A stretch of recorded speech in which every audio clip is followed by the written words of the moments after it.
Hello draft lovers and enthusiasts. Welcome to Secrets of the Draft Board with Bookman.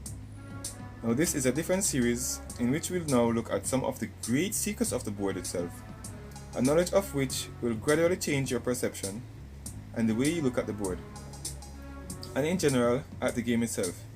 It will also improve your understanding, approach, visualization skills, problem solving skills, thought process, planning, and technique to name a few. So sit back, fasten your seatbelts, and prepare to be blown away as we go higher and delve deeper into the subject of drafts.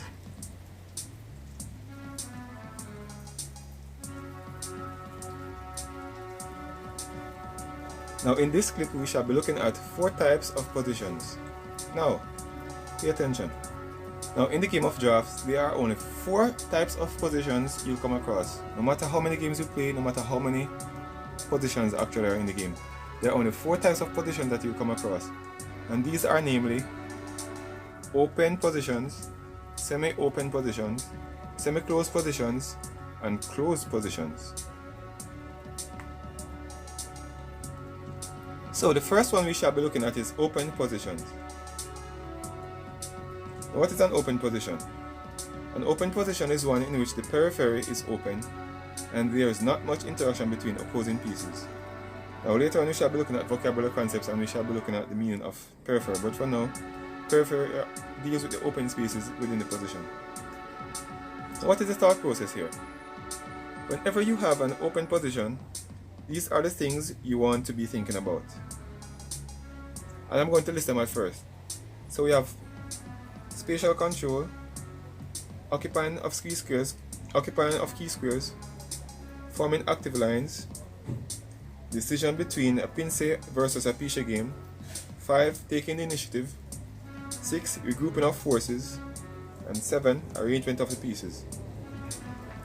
Now on screen we have a position, as you can see, and this is an open position. How do you know that this is an open position? What defines an open position? An open position is defined by the fact that there's a lot of open space in the periphery, and not just in the periphery but in the survey. And when I say the survey, I mean the space between the 2 battlefields. So look at the 2 battlefields. So this is white battlefield down here, and this is black's battlefield. And if you look at the open spaces between, this terrain right here is very open, there's not much interaction. So that is what you define an open position right there.